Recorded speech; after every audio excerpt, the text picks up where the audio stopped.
Hello प्यारे बच्चों, exercise 3.1 trigonometric function का क्वेश्चन नंबर 6 है। इफ इन टू सर्कल, है ना, दो सर्कल है हमारे पास, arc of the same length, दोनों का आर्क जो है वो सेम लेंथ का है। ठीक है, अच्छी बात है। Sustain and angle 60 degree and 75 degree. ये कैसे हो गया सर? सेम लेंथ का आर्क है लेकिन एंगल अलग अलग है। इसका मतलब एक जो होगा ना वो छोटू सा होगा, एक जो होगा वो बड़ू सा होगा। ठीक है, एक सर्कल हमारा जो होगा वो छोटा सा होगा, एक सर्कल हमारा बड़ा सा होगा। कुछ इस टाइप से बनाते हैं हम लोग।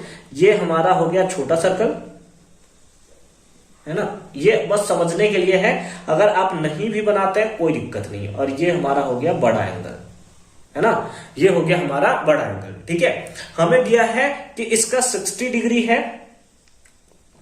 ये 60 डिग्री में लेट अस सपोज ये जो लेंथ है वो L ट्रेवल करता है। कितना लेंथ? L लेंथ ट्रेवल करता है, यानी कि यहां से यहां तक का जो लेंथ दिया हुआ है वो कितना लेंथ दिया है? L लेंथ दिया हुआ है। ठीक है, और ये एंगल हमारा जो दिया हुआ है वो दिया है कितना? 60 डिग्री। लेट अस सपोज ये जो है वही सेम लेंथ ट्रेवल करता है, लेकिन क्योंकि इस बार इसका जो साइज है वो छोटा है, यही लेंथ L ट्रेवल करने में इसको एंगल जो है वो बढ़ जाता है, यानी कि ये बढ़ जाता है कितना? 75 डिग्री। ये जो है 60 डिग्री L लेंथ में लगता है और यहाँ पे ये 75 डिग्री कंप्लीट करता है, लेकिन लेंथ ऑफ द आर्क हमारा क्या होता है? सेम होता है। तो हमसे पूछा है find the ratio of their radii, तो हमें इनके रेडियाई का रेशियो बताना है। लेट अस सपोज ये R1 रेडियाई है और ये let us suppose R2 radii है। ठीक है, तो हम लोग तो इस चैप्टर में बस एक ही फॉर्मूला तो पढ़ रखा है। हमने क्या पढ़ रखा है? Theta equals to L/R। लेकिन ये थीटा किस में होता है? तो ये थीटा सर रेडियन में होता है। किस में होता है? रेडियन में होता है। ठीक है, ये हमारा किस में होता है? रेडियन में होता है। तो सबसे पहले तो हम लोग लेट कर लेंगे। लेट L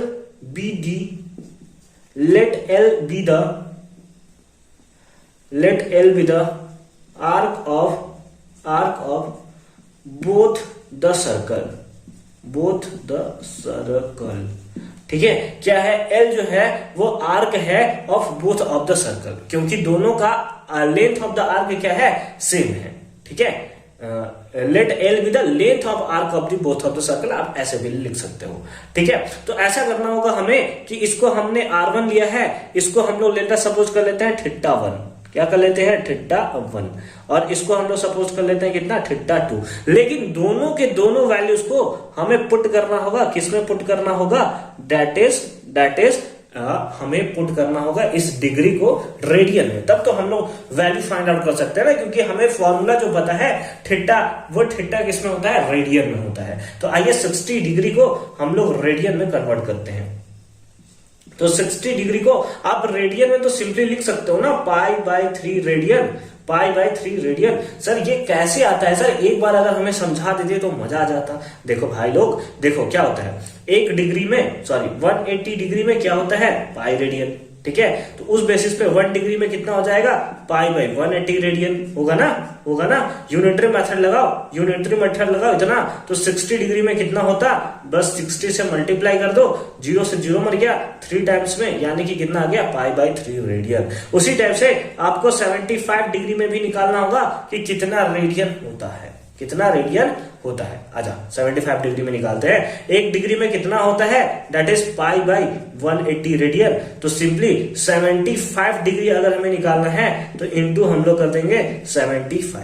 इंटू क्या कर देंगे? 75। ठीक है, 5 के टेबल में कितने टाइम्स में? 5 के टेबल में 15 टाइम्स में, 5 के टेबल में 36 टाइम्स में। कितने टाइम्स में? 36 टाइम्स में। ठीक है, ठीक है, अब अगेन कटेगा क्या? बिल्कुल कटेगा सर।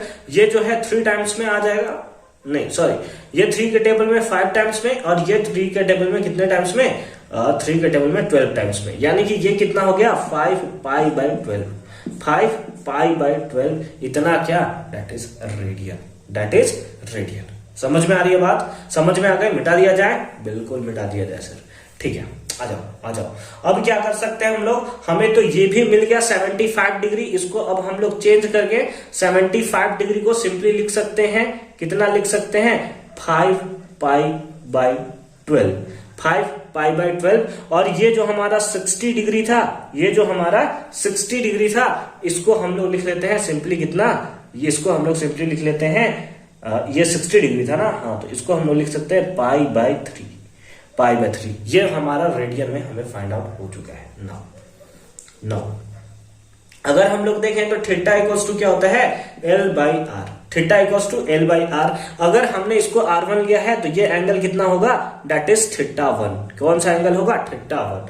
तो इसको लिख सकते हैं थीटा 1 इक्वल्स टू L, तो दोनों का सेम है, लेंथ तो दोनों का सेम है, divided by R1, divided by R1। ठीक है, हमें लेंथ इक्वल्स टू यहां से अगर निकाले तो लेंथ इक्वल्स टू हमारे पास आ जाएगा R1 थीटा 1, R1 थीटा 1। ठीक है, लेंथ इक्वल्स टू कितना आ गया, R1 थीटा 1। ऑल्सो उसके साथ साथ क्या निकाल सकते हैं हम लोग, थीटा 2 इक्वल्स टू क्या होगा, L by R2, L by R2। ठीक है, L बाई R2। तो यहां से L निकाल सकते हैं, L इक्वल्स टू कितना हो जाएगा, that is R2 theta 2, R2 theta 2। दोनों का लेंथ सेम है क्या, बिल्कुल लेंथ दोनों का सेम है। और अगर दोनों का लेंथ सेम हुआ तो लिख सकते हैं हम लोग, लेट अस सपोज इसको इक्वेशन फर्स्ट बना लिया, इसको इक्वेशन सेकंड बना लिया, तो हम लोग लिख सकते हैं from equation first and equation second. Equation first और इक्वेशन सेकंड से क्या लिखेंगे, लेफ्ट हैंड इक्वल, तो राइट हैंड हमारा क्या हो जाएगा, इक्वल हो जाएगा। यानी सिंपली R1 थीटा 1 इक्वल हो जाएगा किसके, R2 थीटा 2 के, R2 थीटा 2 के। ठीक है, R1 थीटा 1 जो हो गया वो किसके इक्वल हो गया, R2 थीटा 2। अब तो सारा का सारा कॉन्सेप्ट समझ गए हो ना। ये सर्कल हमें बनाने की जरूरत नहीं है, अगर आप बनाना चाहो तो एकदम प्यार से बना सकते हो। ठीक है, लेकिन ऐसा सच हमें कोई बोला नहीं है। ठीक है, हमें क्या चाहिए, हमें चाहिए find the ratio of their radii का रेशियो चाहिए। तो हमने लिख लिया R1 बाई R2, तो यहां हो जाएगा theta 2 divided by theta 1, theta 2 divided by theta 1। यही R1 बाई R2 हमें चाहिए, है ना। थीटा 2 का वैल्यू कितना है ना, थीटा 2 का वैल्यू कितना है, इसको हमने लिया था थीटा 1, इसको हमने लिया था थीटा 2। याद करो, यही लिया था ना। थीटा 1 का वैल्यू कितना है, थीटा 2 का वैल्यू है दैट इज हमारे पास 5 pi by 12 divided by theta 1 का वैल्यू कितना है, दैट इज पाई बाई 3। अब ये क्या होगा, ये सिंपली हमारा इधर चला जाएगा मल्टीप्लाई में, यानी कि हो जाएगा 5 pi by 12 into 4th number ऊपर चला जाएगा, डिवाइडेड बाई 3rd नंबर नीचे आ जाएगा। पाई से पाई मर गया, 3 के टेबल में कितने टाइम्स में, 4 टाइम्स में। यानी कि R1 बाई R2 का जो रेशियो आपको देखने को मिला है वो कितना देखने को मिलेगा, 5:4। कितना मिलेगा, 5:4। देन आई होप कि ये क्वेश्चन आपको एकदम अच्छे तरीके से समझ में आया होगा। मिलते हैं आपसे नेक्स्ट वीडियो में क्वेश्चन नंबर 7 के सॉल्यूशन के साथ। तब तक बने रहिए हमारे साथ, हमारे चैनल के साथ। आपको यहाँ पर फुल कंटेंट मिलने वाला है, हर एक चैप्टर का एकदम कंप्लीट सॉल्यूशन, वो भी मार्च से पहले। मिलते हैं आपसे नेक्स्ट वीडियो में। अच्छे से पढ़ाई करते रहिए। All the very best.